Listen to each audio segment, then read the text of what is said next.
That now brings us to council reports. Mayor Pro Tem Witz. Thank you all for coming out tonight. Very short. My prayers are with the Snell family. Hope John Ross continues to improve. And the other thing is the Snellville Veterans Memorial Freedom Flame. Give you a little update on that. Brick sales have been brisk. I have had some help from some of our fine citizens in doing this. And Tricia, I'd like to thank Tricia. She worked all weekend, sold a bunch of bricks. They're going well. A little bit ahead of the pace I had anticipated. So if you do want to be on the, especially if you want to be a veteran and you want to be on that veterans wall, I wouldn't wait too much longer. They're moving quickly.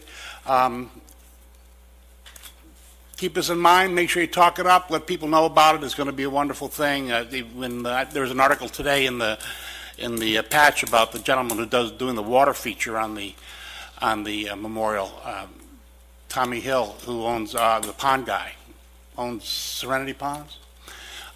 Very gifted individual, wonderful imagination. He's on board, bringing all his imagination and vision to the project. Engineering is all being worked on with the help of John Davis, the city, and we got the sign up out in front of the senior center. We're going to keep letting you know how we're doing as we sell the bricks.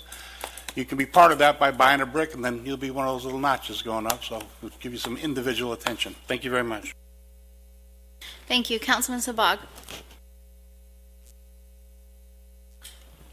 I'd like to see you all on Saturday afternoon at the park and at the Saturday morning at the town green. I think it's going to be a fun time, especially watching that 40-foot, was it 40-something foot dragon?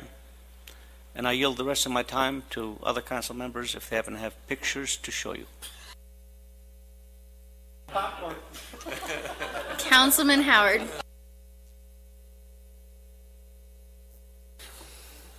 Oh, what a lovely group. Anyway, yeah, I do have some good news tonight. And first of all, we're going to start with the community garden. And I went back and looked at some history and some of the items that had been written about the community garden. And I found this very interesting. This was one of the articles that was written early on. It's not much now, a grassy plot with a brown spot here or there, trees providing minimal shading, a less than traveled parking lot off to the side. But eventually, visitors to Briscoe Park will see a flourishing community garden where barren land once sat. How true, how true, how true. Moving forward, everything's going great. Looking forward for that. Okay, Erica. I had the honor to be with Robert Burnett, the store manager of our new Walmart neighborhood market, and Barbara Riley, chair of and founder of the Amanda Riley Foundation. The Walmart market has stepped up, and they're in the community, and they're already showing their community sense and how they're giving back. Mr. Burnett shared with me their, pallets of sport drinks going across the street to the McGee Road facility over there to the sporting fields. So when you think about shopping locally, think about all of the businesses in our city that actually give back, and a lot of them do.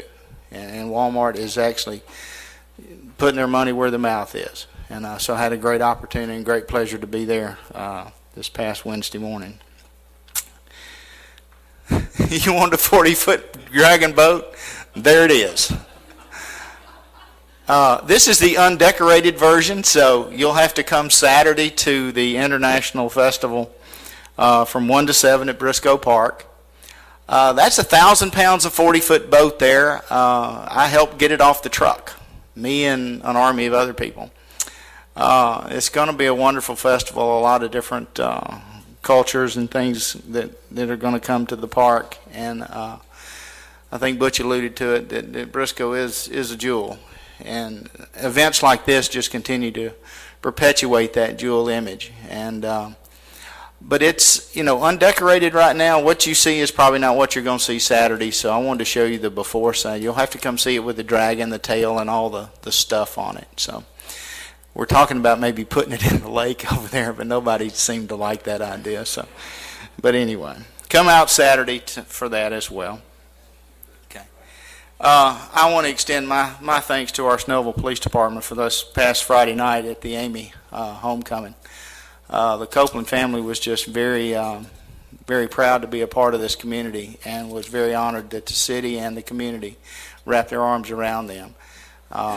Andy shared with me that Friday night for Amy did more for her than we will ever imagine to kind of kickstart her, because she sat there for 2 solid plus hours and she met everybody that wanted to meet her, take a picture with her, laugh with her, cry with her, and it was phenomenal. And Chief, thank you guys for making sure that everything went without a hitch. And our police department is another jewel. You know, you talk about a city with a bunch of jewels, we got them. And on 911, I had the opportunity to go over to the Fallen Heroes Memorial over at our Justice and Administration Center. If you've never had the opportunity to go over there and visit that display, I would encourage you as a place for reflection. It's a good one. It's a good one. It can kind of bring you full circle as to, you know, the wonderful opportunities we have here, and the men and women that serve in all capacities to make sure that happens, and some giving the ultimate sacrifice. But it was a very moving ceremony, and it was something that we should never forget. Outside of that, there's still a whole lot of stuff good going on, and I want to thank all the volunteers that make it happen. Y'all know who you are. You don't go unrecognized, and a lot of stuff good going on, so come on out. Councilman Emanuel.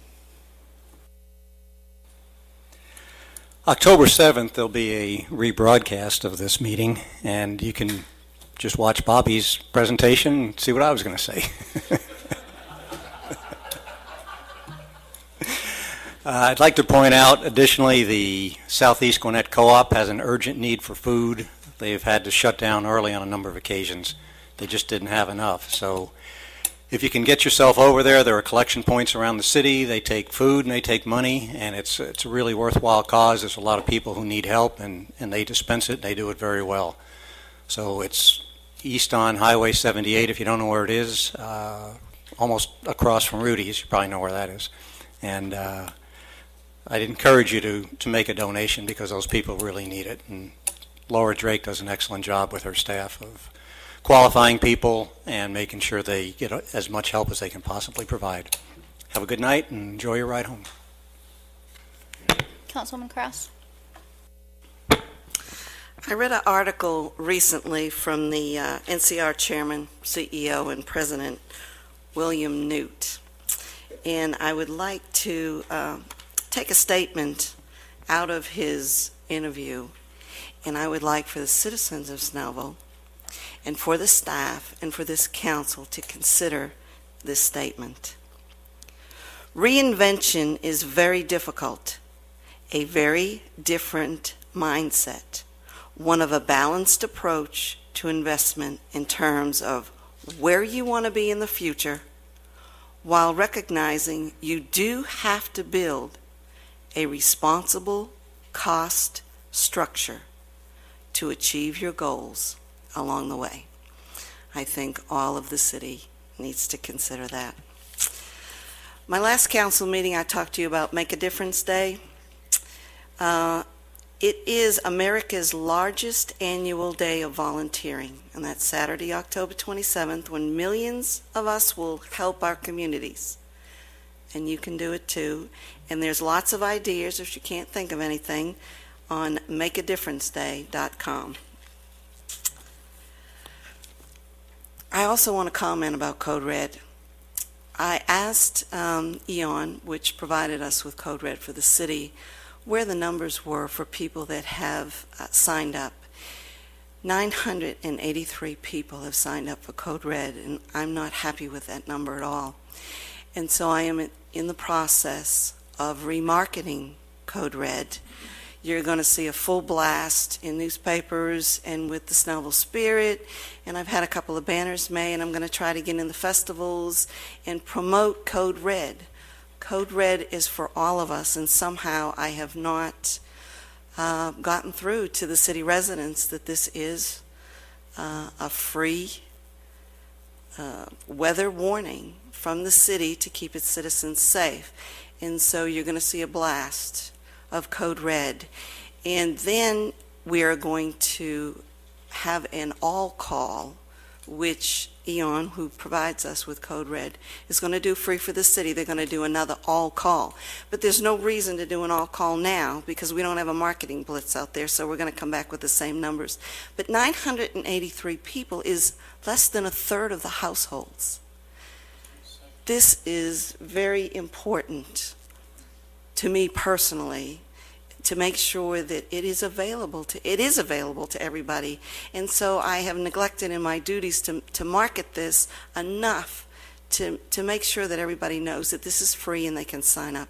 So if you know anybody that has not signed up, please tell them to get on the website and sign up. It's very easy. They can also call City Hall if they don't have an internet service or they can't do it, and City Hall will sign them up. They'll ask them the questions and they'll sign it up. We just need to get this rolling, and I've got to have at least 50% sign up of the households, or I'm not going to quit. I'll just keep remarketing and remarketing until we get this thing flying. Dave says it's called nagging, so you just consider I'm the nag queen for Code Red. Thank you, and have a good week. Thank you. That concludes our council reports.